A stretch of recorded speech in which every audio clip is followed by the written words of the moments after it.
right. Good afternoon, everyone, and a big thank you for joining us here on Tuesday. We have now been joined by Rick Hendrick and Jeff Gordon, who will spend some time with us here to talk about the exciting news of Kyle Larson competing in the championship for this weekend, along with William Byron, who also captured the win on Sunday at Martinsville. So, Rick, I would like to start with you. Thank you for joining us. It was 30 years ago this year that Hendrick Motorsports won their first championship with Jeff Gordon. Yeah. Can you take us back to that time in the organization, but also what it means to you to be in this position again 30 years later?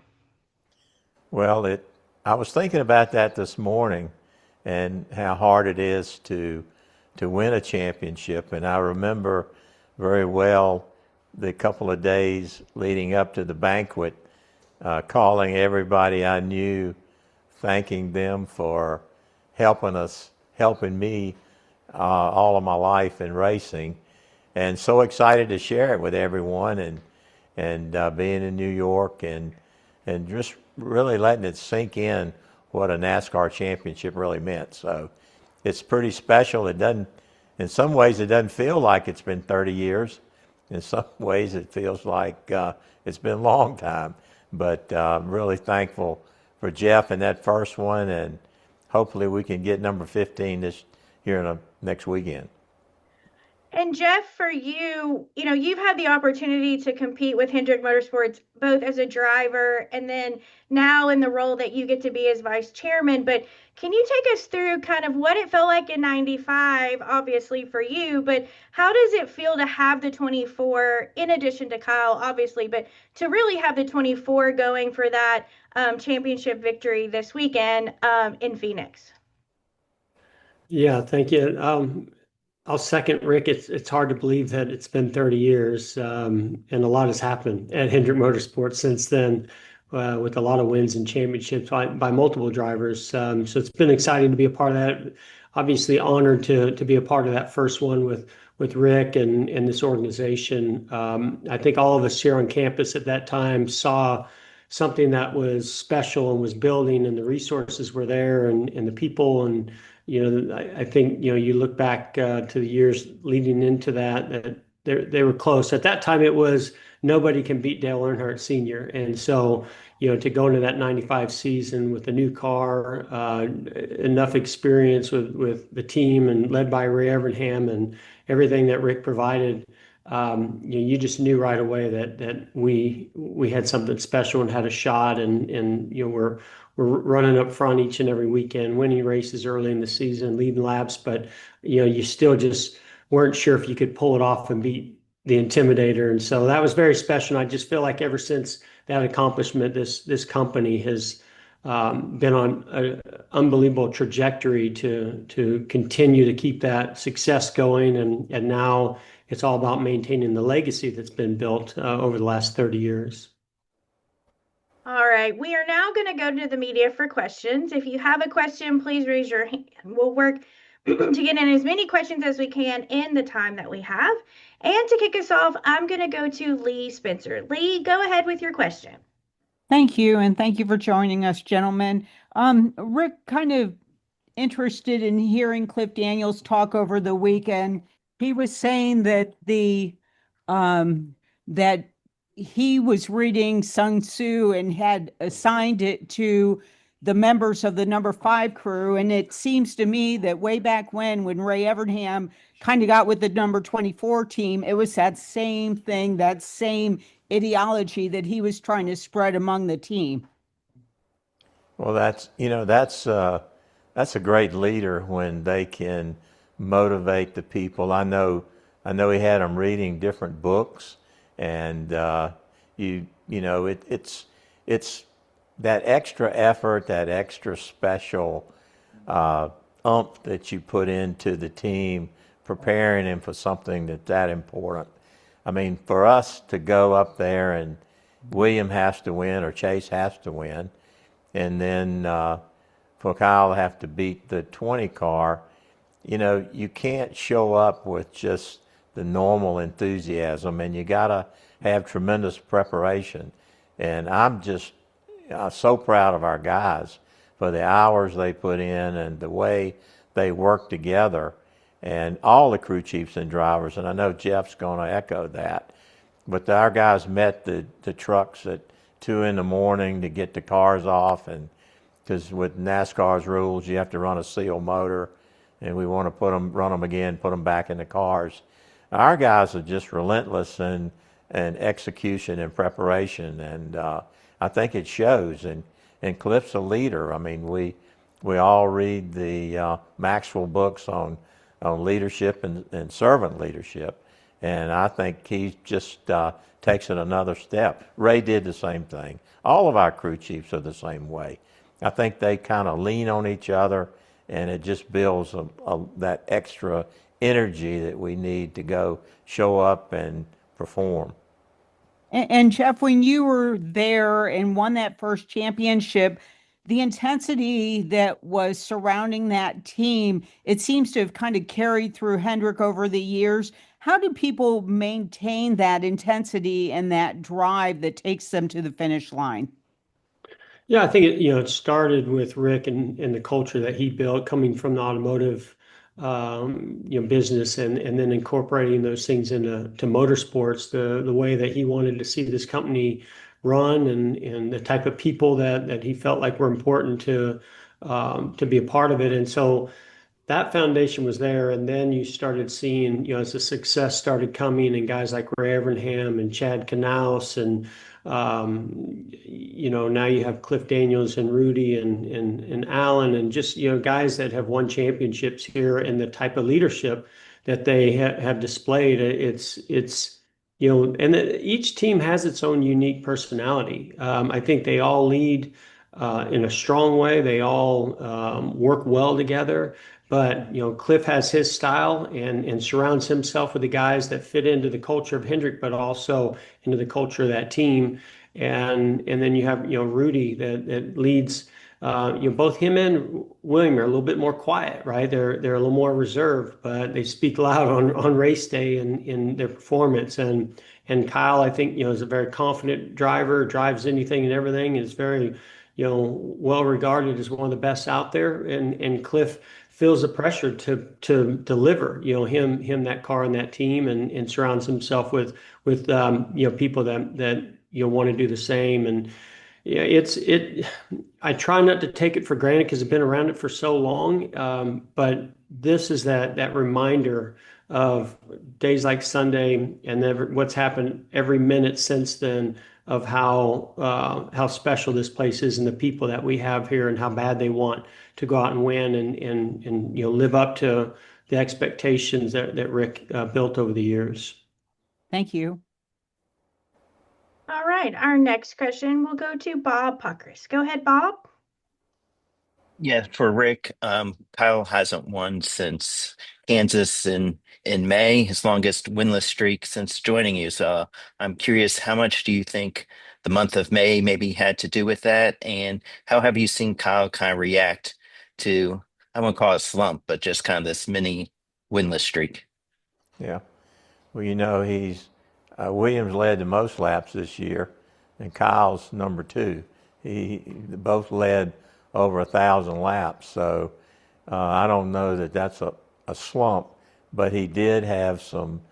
It was a downer in May. We get out and we didn't do what we wanted to do at Indy, and then he comes back in Charlotte and loses it on the first or second lap, and that was a emotional roller coaster, and the team's got to get back up on their feet. But I look at what they're doing now, and he was in a position to win the race at a plate race where we haven't had a lot of success with that car, and he ended up running out of gas. So, and there's a lot of races he was leading the race, and a caution came out and something happened. But I'm excited about going to Phoenix with both cars. I think he's got the bit in his teeth right now, and I don't think you can deny William Byron for what he's accomplished this year and how close he's been in some races, and the guys have worked hard on this our flat track, short track program, and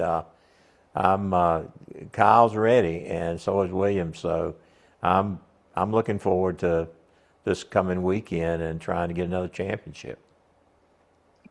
Speaking of William, obviously he's won the Daytona 500. I'm curious, do you feel like is there any challenge for a driver who's won the Daytona 500 to kind of keep that intensity throughout the year? We've kind of seen that team have kind of have its ups and downs as well. Well, I know Jeff can speak to that too because he's won Daytona, and you come off of Daytona, it sets it up for the year for you. You're a Daytona champion, and that's the Super Bowl. But then you got to run all the races because you want to be a champion, and you're going to run through down times, and we may be behind as an organization at certain tracks, and we got to work hard to get better because everybody in the sport, there's a lot of competition out there, a lot of guys that can win any race, and things fall apart for you. Cautions come at the wrong time. You're speeding on pit road, or tire gets away like it did with Chase and caused you an opportunity to win a race. And but Daytona is special. But I think right after you win Daytona, you realize that hey, we gotta be up in the points. We got to win races. We got to advance, and there's a tremendous amount of pressure all year long. And William had a fast start, and I think you can't take away the Daytona 500 championship as a champion because a lot of drivers go through their careers and never win that race, and that's one that everybody wants. So. But I don't think after 2 or 3 races you can't live on that. You gotta move on. Thank All right, our next question will go to Claire B. Lang. Go ahead, Claire. Thank you. You know what I've admired about the two of you for a long time and have watched is how freaking competitive that you both are. And yet it doesn't appear that way on the outside. You're not pushy, you're not mean, but so competitive. You guys, this finale weekend, you guys eat it for lunch. I mean, it's what you've done. Can you guys, without sharing any secrets you can't tell me or being too basic, tell me what the week is like at Hendrick Motorsports? More meetings, more, I mean, are you pounding on doors a little more? Because you are both very competitive, and so is that place. Well, I'll go first, but I think Jeff will tell you they know what to do, and we can't. The best thing I can do now, I'm not speaking for Jeff, but I can stand back. I've talked to all of them and said, listen, I'm proud of you. We got 2 cars out of the 4. Now let's go get it done. You don't want to put any more pressure on them than they already have. But now Jeff's lived it from a driver and now the vice chairman, so he's seen both sides of it. But I can tell you there's nobody any more competitive than the 2 of us are. And I remember one of the first races we went to when he wasn't driving and we ran like mess. And we got on the plane, he was all excited, going around to everybody, and I was like, man, what are you celebrating about? He was just pumped because he was in another role and he was watching, and I was like, I was mad and frustrated, and but we're super competitive, and we always talk before the race. Hey, where are you going? I'm going over here. But I remember when we were in Phoenix last time, we had couple of cars in the show, and my wife asked us, well, why aren't all 4 of them in there? And we said, well, we're blessed to have 1 in there, less or 2. Yeah, if you think he and I are competitive, let's get Linda on here. He lights a fire under me, I will say. Sometimes I get my mind said, okay, what can we do to support him and help him? And Rick has always done that, for everybody here. So that I look at the role now of, guys, what do you need? What can we give you? What are we not doing? Or on this, we're not can't drive the car, can't work on the car, can't do a lot, can't pit crew the car, but the resources or whatever you need is here for you, and that's what Rick has always offered, and it's been amazing. And our guys will tell you there's nothing that they're lacking from that side of things. So now. Sometimes when maybe I am taking a little bit more of a step back and not getting fired up, he gets fired up, and then that gets me fired up. So we work off of one another. It's exciting. It's fun, and it just it's just one of those things that I think our teams appreciate how involved Rick is and how much he cares about it, and how driven he is, and how competitive he is. And I think for me, being one of those competitors gives me a bit of an edge of I do know what they're going through. Cars have changed, championships and some things have changed, but I do know what they're going through. And you try to analyze personalities and say, what does that person need to get a little bit more out of themselves, or what do they need right now? Is it a pat on the back, or do they need, crack the whip? And I think Rick reads the room better than anybody I've ever met in my life in any situation. And so I've learned a tremendous amount from him of when to back off, and when to maybe light the fire a little bit more. And very, very appreciative of you guys. A really quick follow-up. Rick, in my heart, I feel like no matter what's going on in the news or who wins the championship, despite the legal things that are going on with NASCAR, the championship format discussion, all of that is intertwined in us talking about the finale and who's the champion. How much do you hope that to the end of the year, some of that and the champion gets the due no matter who it is? Do you understand what I mean?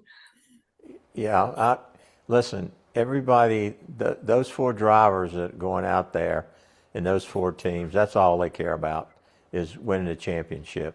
All the other stuff that's going on, I mean, that's not even on our radar. We want to win. Joe Gibbs wants to win. And Jeff has coached William at Martinsville because nobody's been more successful there than Jeff has. And we've won 30 races there. I can't believe it. But Jeff coaching them, hey, he's been there, he knows. But those guys, William's been there 3 times now in a row. And he's won a championship. So our guys really know what to do, and they are laser focused, and we don't pay any attention to anything other than, as Jeff said, what do you need? How do you want to get there? What do you need that you don't have? And I think, and give Jeff a ton of credit, the connection between the crew chiefs and the drivers all has been so good. I don't think there's any team, any organization that has the kind of relationship between drivers and crew chiefs that our company has. I give Jeff a ton of that credit because he's there with them. He's been a champion. He's been a driver and an owner. So he feels it all. And I think right now, I think he said it best. If nobody else cares about the championship, we do, and I know everybody does. So it's going to be a hard-fought battle, and we'll go get it done. Thank you so much to both of you. Appreciate it. Thank you. All right, our next question will go to Jenna Fryer. Go ahead, Jenna. Thanks. Hey, Rick. Yesterday, Joe Gibbs did his call, and he was asked a question about how you helped him get into NASCAR. But he said to ask you about you going to the NFL to see him coach in Washington, and something happened with your shoes, apparently. He told us to ask you. Oh, yeah. Biggest mistake I made in racing was helping Joe Gibbs. That's the biggest mistake. But no, Joe, I can't believe it, but Joe has been kind of one of my idols, and I love the Redskins. And so when I got a call from him, and I went up to camp, and then I went to a game when they were playing the Falcons, and I think it was in playoffs, and it was cold, and I got off the tram, and I started toward the field, and the bottom came off of my boot. I had one of these, I guess, mountain boots I hadn't had on in a while, and so the bottom came off. So I go down on the field, and I'm standing in water, and it's freezing and sleeting, and I got no shoes on. I mean, I got the bottoms come off of both of my boots, and there's Joe Gibbs up there, and I'm like, should I go up and try to ask him, can he get me a pair of shoes or something, you know? And afterward, I told him, he said, well, you should have said something. I said, man, all those bodyguards around you, if I'd walked up to you, I'd probably been put in jail. But no, Joe and I've had some good times, and we've had some sad times together, and there's nobody I respect any more than I do Joe Gibbs, and a great organization he's put together, and I mean, I admire the man for his strength and what he's gone through. I lost a son, he's lost both sons, and we both had plans, and they kind of got shattered. But we have a bond and a friendship that no matter what happens on the track, we talk during the weeks, and when I win, if I win 2 races, he's on me, and I tell him, now you've won 3 or 4, now it's time to quit and let us have a chance. So it's we want to win, but we have tremendous respect for each other. Thank you very much. All right, our next question will go to Scotty Powell. Go ahead, Scotty. Thank you, Amanda. Rick, Jeff, thank you for joining us. Honored to speak to both of you. I know we've been talking a lot about the championship, but I just want to get both of your perspectives of this year overall. It seems like it's been a great year for Hendrick with Chase and winning a few races, and obviously with William and Kyle and Alex had a great start to the season. But overall, how would you look at this season? I know the end goal obviously is winning this week and getting the championship, but kind of looking from the 30,000 foot perspective, what's your overall thoughts of this year? Well, you know, I think we won the regular season championship, and for a period of time there were 1, 2, 3 in the points toward the 3/4 mark, and you know, that's all you can ask. If you can be competitive, you led our two of the cars have led the most laps, William with the most and Kyle second. So if you can lead laps and be competitive, Chase won the shootout or whatever, the first of the year, the clash, and then and he's won 2 races. Alex was he was in the points battle right up there toward the middle to the end of the year, and he just had horrible luck. We knew where we were short, and we knew we had to work on our short track stuff. And our guys they go through every race thinking about Phoenix, and I'd like Jeff to elaborate on that. But I think when we look back and we have a car that's 2 or 3 years old, and Ford and Toyota had a shot at making their stuff better, and we had to work our butts off to be competitive and look at areas where we thought we needed to improve, and our guys did it. And I think that's all you can ask. It's a very competitive series, and you're not going to get out there and win every week, and you're going to have tires, you're going to have bad timing with cautions. Those things are going to happen, and I look at it like if you can lead, and you're not going to win races. You can be lucky sometimes, but you got to be able to run up front and lead and win stages, and I think we won more stages than anybody. So, you know, Denny did win more races than any of us, but at the same time, William dominated Charlotte and came up short. So you gotta just try to be competitive every week in order to win. Yeah, I mean, the only thing I would add to that is, you look at the last few years and who's won the championship in Phoenix, and that's really you respect that what Penske's been able to accomplish, but at the same time you are driven by it. So, with this format, one, we recognize how those points that you accumulate through the regular season are very important to get you advanced far into the playoffs. So you certainly focus on those things. But if you're going to win the championship, if you're going to make your way into the Final Four, you know, you got to go through Martinsville, and you got to go be competitive at Phoenix, and we've been getting beat at those tracks recently, and feel like that was a top priority. And I would say throughout this year, we've been gaining on that because of the amount of effort that's being put in by, you know, our engineering group, our crew chiefs, and the feedback from the drivers, the communication with everybody, our teammates at Chevy, as well as, you know, Chevy and their engineering group as well. That this is a top priority, is to get to this point in the season, go to Phoenix, and have a shot at the championship. And if you'd asked me 2 months ago, were we ready? I would say we're gaining on, but maybe not there. If you ask me today, I say we're ready, and we're excited about the opportunity. And it's only come from a tremendous amount of effort and work by our group, and the season that they've put together. I just one quick follow-up. Obviously you're always trying to stay competitive. So what are the things you're looking at for next year? I think Chevrolet's coming out with maybe a new body style. And in particularly, I kind of want to address Alex Bowman. You know, that Bowman seems to be the team that's kind of just like running in the fourth spot always. What is the emphasis that you put on the 48 team to try to get up there with Chase and William and Kyle? Well, I think the pressures, they put a lot of pressure on themselves, and but they had a good start on the year, and there have been some tracks that Alex was our best car. So no different than trying to work on the short track program. That team is working hard on getting better everywhere, and I think they're showing great signs. But you're always gonna have someone that's following the rest of the group.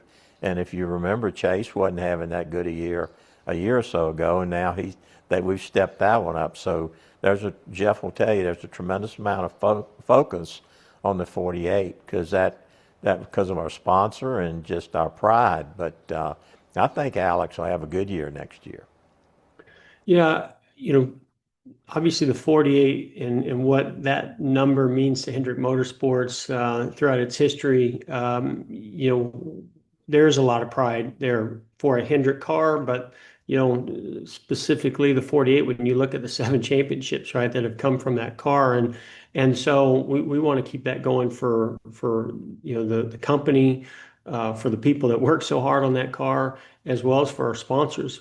What I would tell you is a couple things. Is that team has contributed tremendously to the success of this company, to all of our teams. I mean, they add a lot of value in what they bring, the information that comes from Blake and his team and Alex. So, you know, we know that they're very valuable, but we also know that there's, you know, things that need to be improved there. And it's a big part of our focus in this off season is giving Blake the tools that they need, and you know, making sure surrounding them with all the things that then can help strengthen their team and just button up some of those things.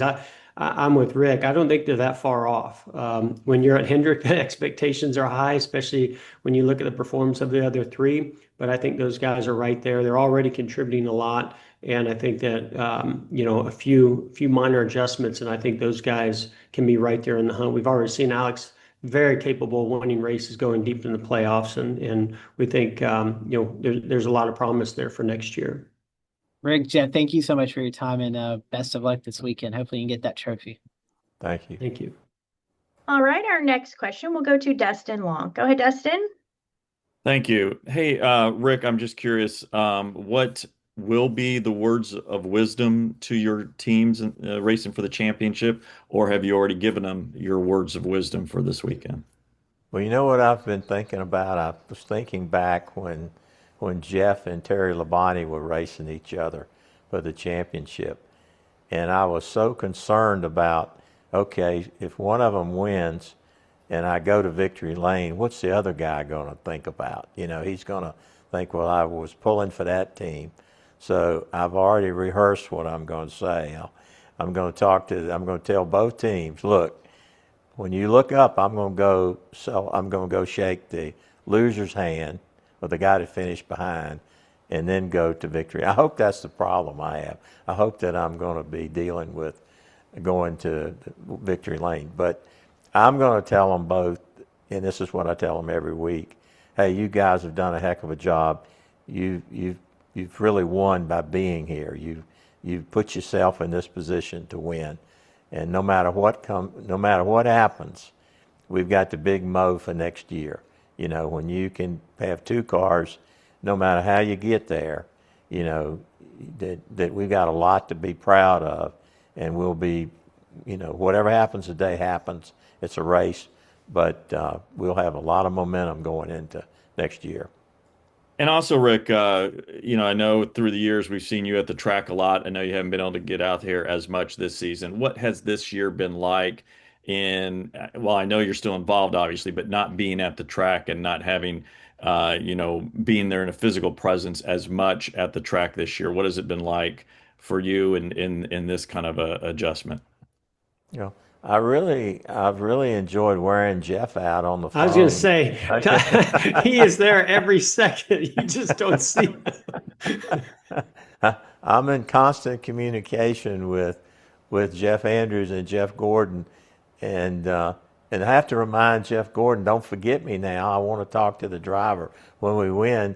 And one race, he was standing in victory lane, but he never handed the phone off. So I wouldn't speak to him for a week. I wouldn't even talk to him. I said, I'm not talking to you anymore. I'm I going to told talk him, to I said, Andrew. I'm so sorry, boss. And, you know, I can't remember. I said something about, you know, I just wasn't in a position. He goes, that's not true. I saw you on TV. The camera was showing you. You were standing right there. You just didn't give him the phone.